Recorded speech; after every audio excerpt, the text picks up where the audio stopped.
Federation of veterans association से जुड़े हुए सभी साथियों को नमस्कार।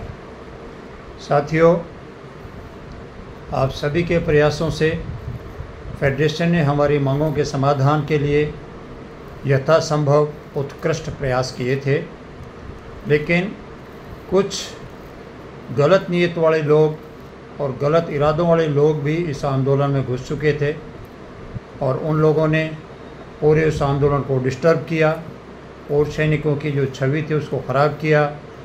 और इस प्रकार का व्यवहार जंतर मंतर पे किया गया, जिनको अगर आप उपद्रवी या पूर्व सैनिक हितों के विरोधी बोलो तो कोई अतिशयोक्ति नहीं होएगी।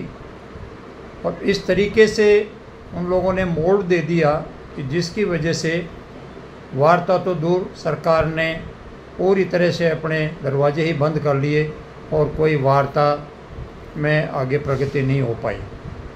अभी नए सरकार का गठन हो चुका है, मंत्रियों का बंटवारा हो चुका है और नए सिरे से सरकार अब फॉर्म में आ चुकी है। जल्दी ही फेडरेशन ऑफ वेटरन्स एसोसिएशन हमारे हितों के लिए अपने प्रयास शुरू करेगा। अभी हाल ही में हमने माननीय प्रधानमंत्री जी और माननीय रक्षा मंत्री जी को नई सरकार के गठन की शुभकामनाएं भेजी हैं और शीघ्र ही हम उनसे मीटिंग के लिए समय देने की मांग करने जा रहे हैं।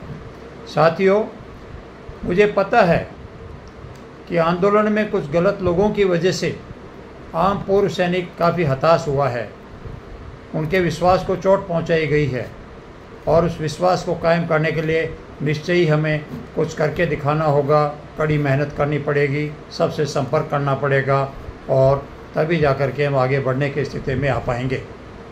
इसी कड़ी के अंदर फेडरेशन ऑफ वेटरन्स एसोसिएशन लगातार प्रयास कर रहा है, आगे भी करेगा।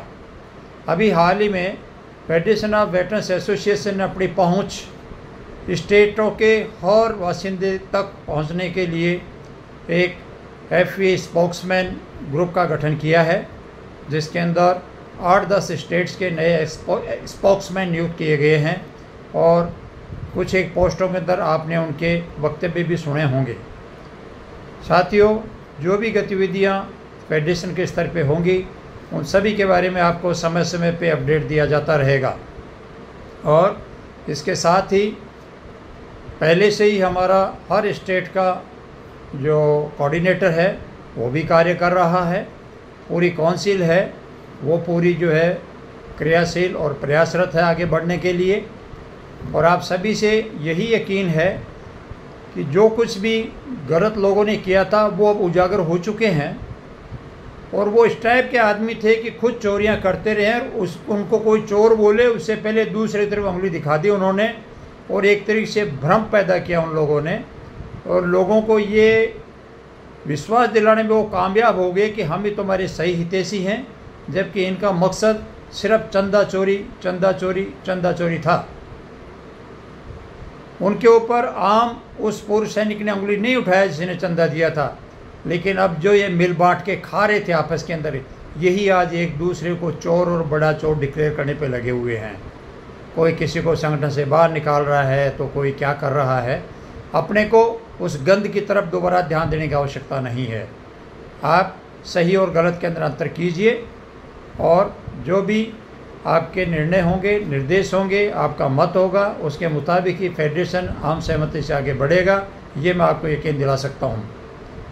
आज तक भी फेडरेशन की टीम ने अपने आप में कोई ऐसा डिसीजन नहीं लिया है जिसके लिए आम पूर्व सैनिकों किसी प्रकार की कोई आपत्ति या शिकायत हो और आगे भी फेडरेशन का यही नीति रहेगा।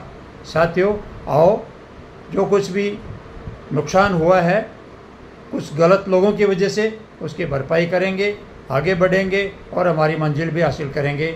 जय हिंद। अर्जुन सिंह राठौड़।